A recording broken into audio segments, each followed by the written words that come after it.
Hey y'all. So today I'm going to talk to you about fear purges or any type of emotional purge. Um, for some of y'all in the spiritual community, this might be like nothing new to you. For someone new on your journey, maybe you've seen the word purge, but you don't quite know what it means, or you don't know if you've actually been in a purge. Um, being that I came out of a really intense 3 month purge at the start of the year in 2024. I just felt really called to share my experience with what happened when I was purging because I realized, like, over the years, I had really heard a lot about people saying, oh, I went through another purge, or oh, I gotta purge it out, or like, and the word wasn't really like defined. And I find that people use that word pretty like loosely. And while I'm all for like letting people like have their own experience with like words and reality, I just feel that in sharing my journey that it might be helpful for someone out there that might need a little more clarity on what all of purge might feel like or entail. So that's what I'm going to talk about in this video.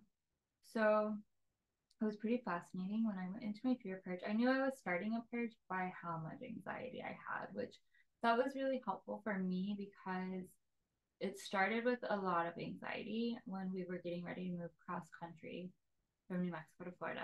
And my therapist had told me that the emotion behind anxiety is fear. So, in learning that, it had taught me to ask myself, like, okay, I'm anxious. What am I scared of? And in identifying this, like the scary thing or the fear, I would find that I wouldn't be as scared. But so like that's also, if any of you have anxiety, a really good technique to apply is like when you're feeling anxiety or feeling social anxiety, like, all right, I'm aware I have social anxiety. What am I scared of in public? And this was really helpful for me too, because at the time of my fear purge, I was also still in the midst of some really thick witch wound healing, which my inner witch was terrified of being in public because, I mean, obviously, like they were persecuted in public more often than not, right? But anyway, so going back to fear purge, so mine started where I was having like a lot of anxiety and I could just not get to the root of the anxiety by asking myself that question. I couldn't seem to like swamp it out. I couldn't spring clean it out. I couldn't seem to like journal it out. It was just like wave after wave after wave of fear. And like I knew it would eventually like stop, but I was like, holy cow, this is like intense. And then I was like, oh my God, like this doesn't like logically make sense to me, so I must be in the thick of a purge. And that's definitely what it was. That's the other thing. You'll know you're in a purge if like you're feeling all these feelings that just don't make sense. Like, and it's intense and it's not just one feeling, which also I want to talk about fear. Fear is usually hand in hand with another emotion. And my fear purge also started with some grief mixed into it. And actually, maybe it started with grief and then shifted into fear now that I think about it. Because we were moving and I was about to be homesick. And um, in the middle of the drive, I had, oh, and then there was a lot going on with the Palestine Israel conflict that I felt like my body was like letting go of because I just had so much grief around what was happening to the women and children. And yes, I felt for the men, but at that moment, being that I'm a woman who wants to have a child one day, like there's just so much grief coming out of me at that time. So it started with grief and then grief around leaving like the lands that I called home for many years that provided me such deep healing. And then the grief of just leaving behind like my adopted brother and like reinventing myself because I had to go through a grieving process. So my fear purge started with grief. And it was in that like this moment where I set the intention to dress all in black, and with the intention of dressing all in black, I set the intention that while I was wearing my black maxi dress, that I would purge grief. And that was what really snowballed the whole purge. So be careful with your intention setting sometimes because you can set some pretty powerful intentions and be caught off guard. And so in the grief, I was like, holy cow, I am so anxious. And I was like, and I'm feeling so overwhelmed. And like I feel terrified and like it just logically didn't make sense. And I've done cross country drives before so many times and I'd moved before and I don't know, there was just so much fear. It was like wave after fear. And it seemed to activate when I had set the intention to um honor my grief by wearing something for my grief that one day.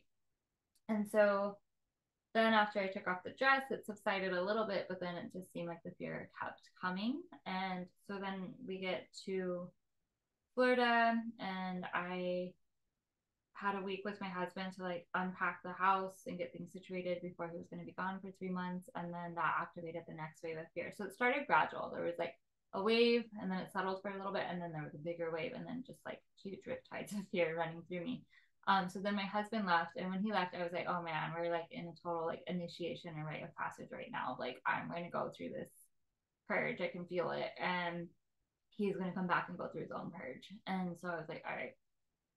So then I like ended up having so much fear because like our pipes in our house, like the water was like leaking, and then I was like terrified of like having like the pipes burst, my husband not be home, and having strange maintenance people in our house stressing the cats out. So then there was all this fear around the cats, and then there was like anxiety around the cats because they were like stressed out, which the anxiety comes from fear, and then like the thought of them dying, and like I had all these stories just pouring out of me. And the thing was, I wasn't holding on to them; they were just flooding out of me. And then over time, I realized too, I was like, wow, like this, like even like this choice of where we moved is just like so perfect because I believe in past lives, and so just like stick with me here if you don't believe in past lives. But I believe in past lives, and I've been doing a lot of really deep work on healing my past life, well, a couple of past lives in Atlantis and also in Lemuria. And it was highly, highly traumatic lives. And some people talk about Atlantis being like um, near Florida and like I think the Bermuda Triangle. Some talk about it being in other areas. Because the Mediterranean Sea is another area. Everybody theorizes about it, but I do resonate that I believe Atlantis energies are just going to be in the ocean in general. So then I was thinking about Atlantis when I moved, and then people talk about like Lumeria and Mount Shasta, which I feel like I resonate with that as well. And then there was also like this fear that was like coming up around like having everything taken from me, losing everything. Our bills are like more here than they were in New Mexico. And so there was like this fear of like us moving here and this reality being too good to be true and all of it being stripped away.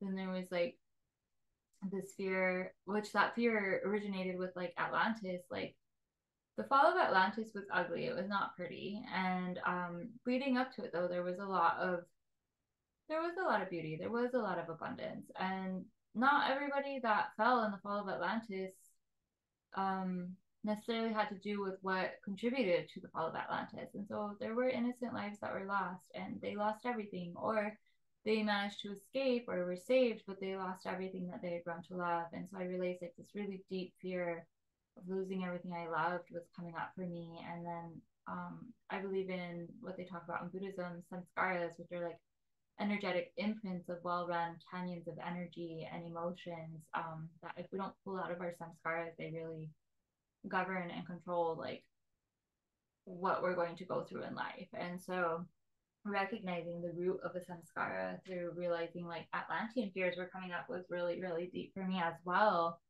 And then I connected with some sacred lands out here, and then there was like this realization as I went through my purge, like just like what my ancestors lost way before I was born. So like the recognition of like epigenetics, like I have Irish ancestry, and the Irish have had it pretty difficult, but then I mean the Scottish also, like there was a lot of war and battle and people losing their lands and like scarcity and fear and survival, right? And so like all of that started purging, which at that time I was just like so grateful because as it was purging, like here I am like curled up in the fetal position on bed just crying and crying and crying, and it would come in waves.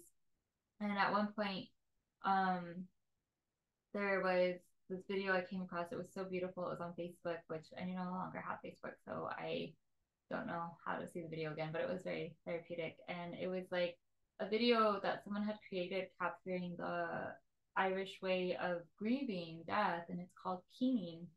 And so, being that I tend to be hermit like, I didn't have anyone to grieve with. I didn't have anyone to be in my fear with. My husband was gone. I was worried about the cats. I was at that time going through some really heavy conversations with a soul sibling and really having to process some really deep seated like inherited stuff around like colonialization and decolonizing myself and then questioning my worth and looking at my abandonment wounds because like I was like, wow, like maybe this person's gonna leave me because like I'm not um able to like meet their requirements around like decolonizing myself. And that was really hard because they meant so much to me. I mean, they still mean so much to me, but like it was hard. So then the fear of losing like a soul sibling, and then like in the midst of the fear purge, of course, there's like anger because then I'm also like at that time I was working a lot on decolonizing myself, which there is a lot of anger, which anger protects grief,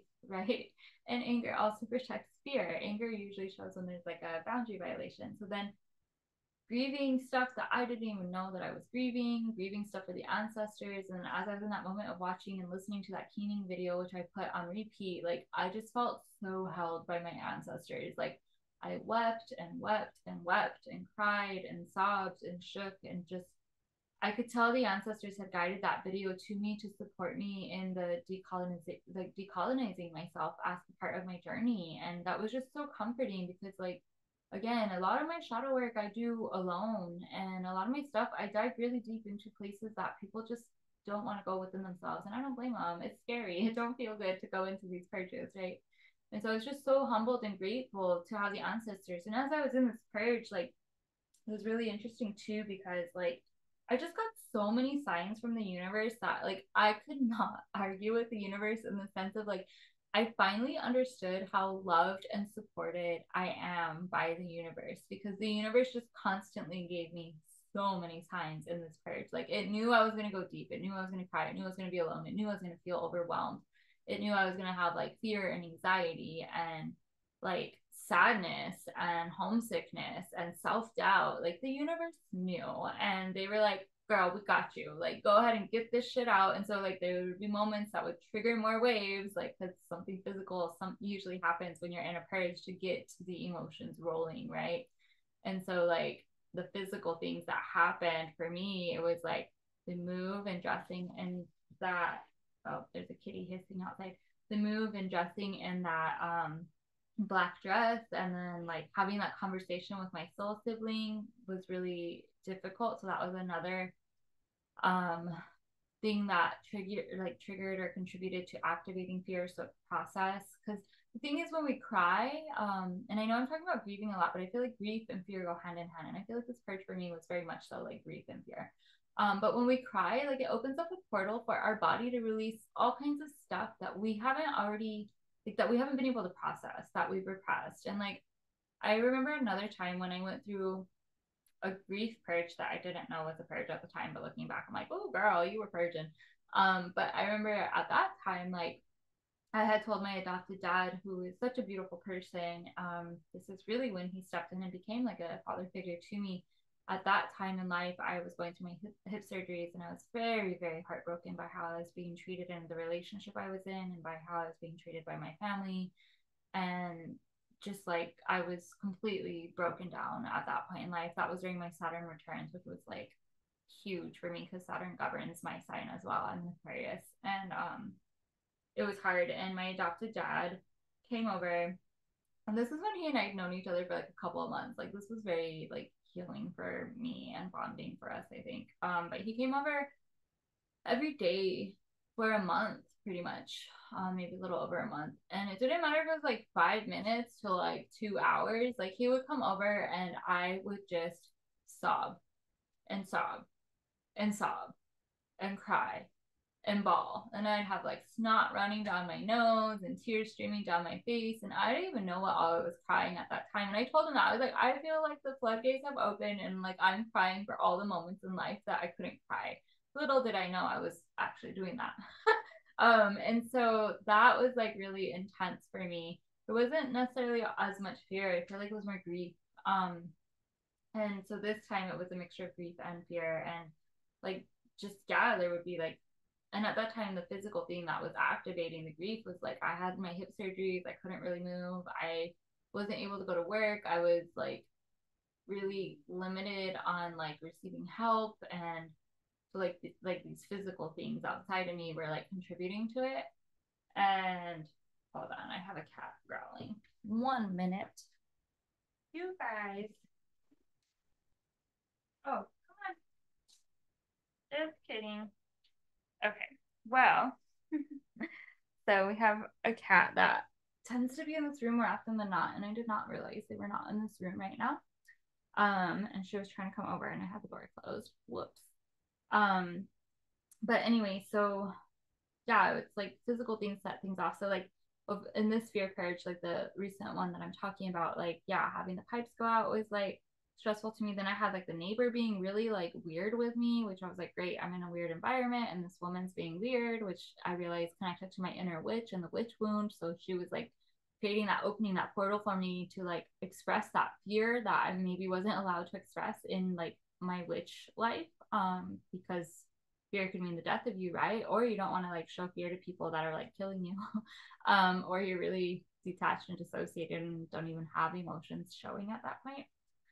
um so yeah, like it was pretty intense going through the fear. And then another, like as I was in the fear purge, it was like fascinating to me because like in New Mexico, like there was like a point where like I couldn't really ground myself. Like when I was in my hip surgery years, like it took me a while to heal my relationship with Mother Earth, um and ground. And I thought that those days were like gone. And then as I'm here in Florida, like the fear purge started, and I was like terrified of parasites, terrified of bugs, terrified of being barefoot outside, terrified of mold in the air. I was terrified of like our roof blowing off. Like I had so much terror. But the thing was, I had nothing like to base the terror on. It was just stuff purging.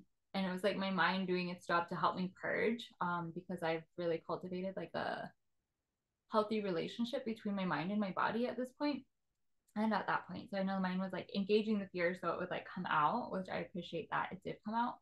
And so like all these fears were coming out. And then like I was thinking about like um the place that I had come to visit, which was the Tokobaga Temple Mound, and thinking about like ancestors that were like gypsies that constantly had to like switch lands. Which the reason I was thinking about that was I was thinking about like colonialization and like how so many tribes had to switch lands or run or fight.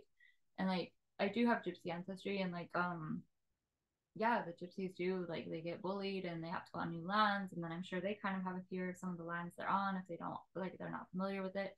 So then there was like the fear of like connecting with new lands. And then I do feel like in other lives I've had lives as someone of an indigenous tribe.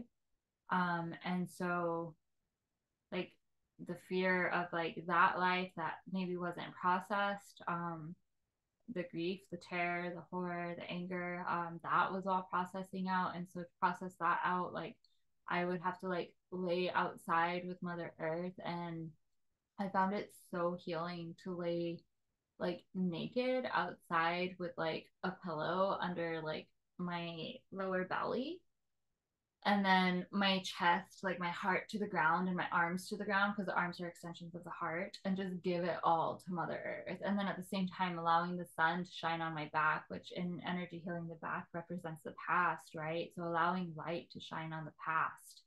And then at the same time doing really deep meditative parts work within myself, going into my mind and meditating and weaving and visualizing and deconstructing and healing the relationship with a lot of inner parts within my psyche, that were being brought to my attention through the fear. And doing so like laying naked outside connected to earth and sun, and then allowing that to integrate, and trusting that it would integrate even if I couldn't give it my full perfectionistic attention that I used to give to things, because I was in the middle of feeling these feelings. Which, like, I mean, feeling the feelings, it doesn't mean like I'm constantly like walking around like, oh, it's more like you're feeling it inside, and then you have to find outlets to get it out. Which, like, that was another one. Like, I used sketching as a means to process out some of my stuff with my Atlantean life. And I did the sketching with my inner child and then my inner skeptic. And she's part of like my inner mermaid, I would say. Oh, she's Mermiette. I call her Mermiette. But I did the sketching with all three of them to really like process that out and heal and make space for me to de-armor and lose the skepticism and be more trusting of what I'm receiving. And I brought the inner child into that because she was the one who held space for me to remember and recognize Mermiette as an adult. And it's more complex than that, but that's as much as I feel called to like share. And so that was really powerful, using sketching as an outlet to process fear. Another way that I worked with processing these big emotions, versus just like being like consumed and contracted by them. I made flower crowns. I did not make this one. My dear friend Julie made this one, and I love it so much. That I made flower crowns. So I would sit with the intention to make a flower crown, and I set the intention that when I made the flower crown, that it symbolized me alchemizing the fear that I was working through. So like I made a flower crown that is what I call my Florida Queen flower crown, and it had to do with like the move and all the stuff that I had to alchemize to become a like Florida flower queen. And it's one of my favorite crowns, and it gets some of the most compliments. I find that my flower crowns that I've made from a place of like alchemizing pain are the ones that everybody compliments when I'm in public. And it's because I've taken something heavy from within me and moved it and turned it into something beautiful. And so in that sense, it's like I'm really owning my beauty, and I'm really like owning my power and being in my sovereignty. And people recognize that. And I mean, they don't even know that's what they're recognizing, but I assume that is what they're recognizing on some level. Or like I made another flower crown that had to do with my journey of deconstructing racism within myself and decolonizing myself. And there was so much feelings that went into that journey. And so this was like one of my bigger flower crowns, and it gets so many compliments as well. And like these are like ways that I worked with my fear. I danced, I sketched, I was totally in my feminine, allowing her to feel and allowing her to guide me where I needed her to go as I was purging. um and then I made the flower crowns, and then I spent a lot of time outside naked, which part of that, like spending out time outside naked, like so many people are like, oh, you hippie. And I'm like, what if I am? I don't really care. I'm not big on labels, but sure. But like science has like recently discovered that when observing the sound frequencies in a field of wildflowers, that it's not quiet like our ears perceive. There's actually a whole bunch of sound going on at a level that we can't hear. So all the flowers are talking to each other, right? And so this is also like, this is something like I already figured this out before I read that study, but I was like, oh, cool. Like now I can share with people, because I think it's a really useful thing for people who are of the science mind to hear and understand. So maybe they can heal their relationship with nature. And so like I used to go to the trees at the park and talk to them all the time back in the day. And then I learned that, and I was like, well, that means we've been talking all the time. Sometimes I would talk and then I'd be quiet for a long time. And while I couldn't like hear the tree per se, I knew I was hearing and receiving something from the tree. And like, yeah, like the trees love listening to my tea and my gossip in my life. Um, but anyway, so one of my other ways of working through the fear and like the grief and purging, without needing to like necessarily identify everything, because that could get kind of overwhelming, is I would just lay outside naked with my heart and my hands on the ground, and my like butt to the sun, my back to the sun.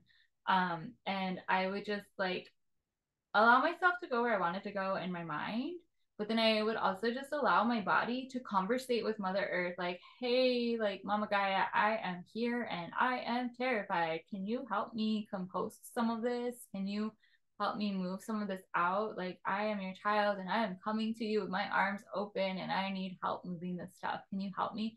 Because I know she's talking to me. Like, I know those sound frequencies of those wildflowers do not just like apply to wildflowers. They apply to all of Mother Earth, and like her trees and the grass and the dirt and the soil and the shrubs and the flowers. So I figure as I'm laying there like that, my heart is talking to her, which has like the biggest like electromagnetic field in our body. So my heart's laying there just like talking to her, like getting it off my chest. And then in so doing that, it was really interesting because my posture started to straighten quite a bit, and I lost a lot of weight. And I was very surprised because I saw like losing the weight as like losing that emotional weight, that emotional density. and just giving it to Mother Earth. And when I would do this, I would like ask like my higher team of the light and the ancestors of the light and the dragons that I work with a lot to help in alchemizing to make it easier to compost for Mother Earth as well, because I don't like littering with psychic pollution if I can like not do it. And so yeah, it was just like really, really healing and powerful. But the thing was, I recognized I was in a purge and I was in this space as well. Like the universe waited so much on putting me in this purge because I had like so much time off from work. I had all my bills taken care of. And I was really able to feel and process out everything that I had not felt and processed out in my life up until that point. So that way I could really clean myself from the inside out and make space for this abundant timeline that I'm now in. And it was really scary and terrifying in the moment, but there was a point in it where I was like, wow, the universe is so like merciful and amazing, because like all of my bills are taken care of and they have been taken care of and they're going to continue to be taken care of as I'm in this purge. And I don't really have to worry about bills. I don't have to worry about food. I don't have to worry about anything, because the universe wanted me to purge so badly and really supports my vision so much so that it co-created with my soul to create this beautiful container to purge and feel all these feelings in. And so it's like in the back of my head, I was like, wow, like just go deeper in the fear. Like you're in the space to do it. And so I would. And I would do it also through like journaling and pulling cards and understanding and rolling my astro dice and just understanding like what was going on with me, and then spring cleaning on it or swamping on it and then processing. Like there was a lot that was in the purge, but it just made me so much more clear. And then reading, I enjoyed reading a lot, and like just like gaining deeper perspective of myself through my reading material at that time. Um, and then yin yoga. Yin yoga is a great way to like move fear out of the body and make space in the body. And working with sound, I found that during this purge, like since I had no one around me to listen to me, like I found my throat chakra cleared up so much, because like I would just sing and play and make so much random sound that I'd never been allowed to make. Because let's be real, when we're kids, our parents always tell us to be quiet, stop screaming, stop crying, right? And so I'd be in the house like screaming or crying or making really weird childlike noises, and it was just so healing for me and so powerful. But it would not have happened had I not really recognized I was in the purge and surrendered to what all the purge was for me, which required me like expressing and emoting in a variety of ways until it had all just drained out, and it did. um so yeah, I hope this was like helpful for you. And one of the things I did a lot in the fear purge, I worked with my root chakra a lot.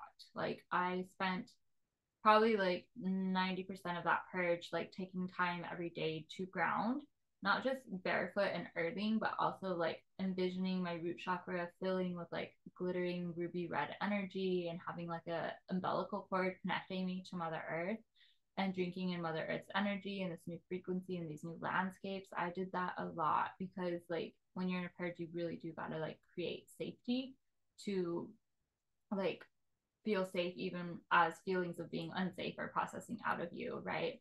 Which is like you embodying like your inner parent and inner nurture, because you know what's up. Kind of like the people that like babysit people that are like on psychedelic trips, like they know the person's tripping, they know they're gonna be okay. But they're like, do you want water? Do you need to go to the bathroom? Like they'll help you on the trip. And so like having that inner nurture, inner parent inside of me, like grounding and tending to me so I can go on this fear purge, this fear trip, right? And so yeah. But anyways, that's what I got on the fear purge. And if you are in a fear purge, I hope this is helpful to you. Um, and if you've never been in one and you've just come across the word, I hope this is also helpful for you. And if you've like been through one, like please share your experience in the comments. I love like hearing other people's stories and connecting um through reading. And yeah, I think that's what I got. Hope it's helpful, and may you be well and blessed and have a wonderful day or evening wherever you are.